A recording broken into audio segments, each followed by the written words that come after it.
Paborito mo rin ba ito, yung ginataang kamote with bilo-bilo? Napakasarap niya. Tara, gawa tayo. Mayroon ako ditong 500 grams na glutinous powder. Ilagay ko lang sa mixing bowl at lagyan ng tubig. Bali, 2 cups na tubig ang nailagay ko dyan sa 500 grams na powder. At unti-unti lang ang paglagay ko para hindi natin mabigla, kasi mamaya baka mabigla natin at sobrang basa o kaya sobrang tuyo naman. Kaya para matansya natin, unti-unti lang ang paglagay hanggang sa makuha lang natin yung tamang consistency ng dough. Kagaya nito na medyo malambot na siya at saka hindi na rin siya tuyo, hindi rin siya sobrang basa. Malalaman mo naman yan dahil hindi na siya dumidikit sa kamay mo. At bilugin ko yan, gamitan ko lang ng 1 teaspoon na scoop at bilugin hanggang sa maubos lang. At ito na yung nagawa natin. Sa kawali naman, nagpainit na ako ng tubig. Ilagay ko na yung bali 1 kilong kamote. Ang binalatan ko lang at saka hiniwa ko ng maliliit na pa-cubes. Ilaga natin hanggang sa maglambot. Kagaya nitong malambot na siya. Marama naman natin na malambot na pag tinusok na natin ng tinidor na kagaya niya matutusok na siya, okay na yan. Ilagay ko na yung ginawa nating bilo-bilo. Ilagay lang natin lahat yan at antay na lumutang. Kasi pagka lumutang yan, ibig sabihin luto na yung ating bilo-bilo.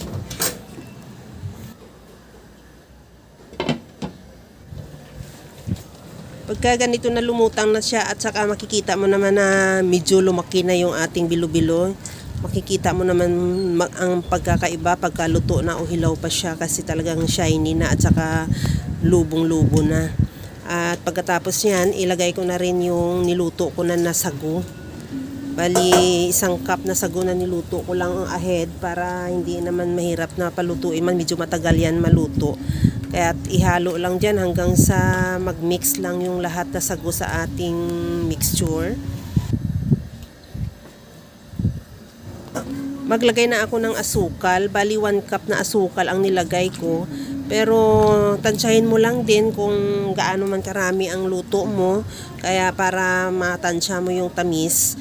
Kung medyo matabang pa sa'yo yung 1 cup, pwede ka naman magdagdag. Pero kung gusto mo naman na kunti lang yung asukal, pwede mo naman bawasan. Kaya tikman mo naman kung okay na sa'yo. At isunod ko na rin ilagay yung gata. Bali, 200 ml na coconut cream. Hindi na fresh na gata ang gamit ko. Bali, yung sa pouch na lang. At ihalo lang hanggang sa maluto lang din yung gata. Para mas lalong mabango, maglagay ako ng vanilla, mga 2 tablespoon lang din. Dahil medyo marami-rami din yung aking luto na minatamis. Kaya medyo 2 vanilla, 2 tablespoon naman ang nilagay ko.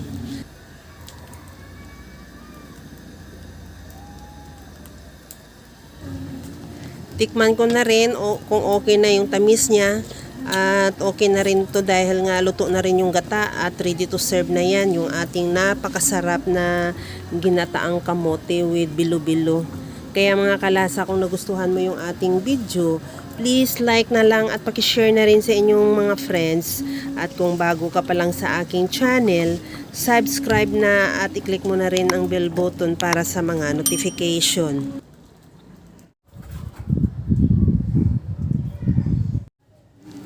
Ito na yung ating napakasarap na ginataang kamote with bilo-bilo.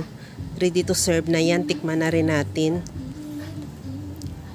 Hanggang sa muli mga kalasa. Thank you for watching. Bye-bye!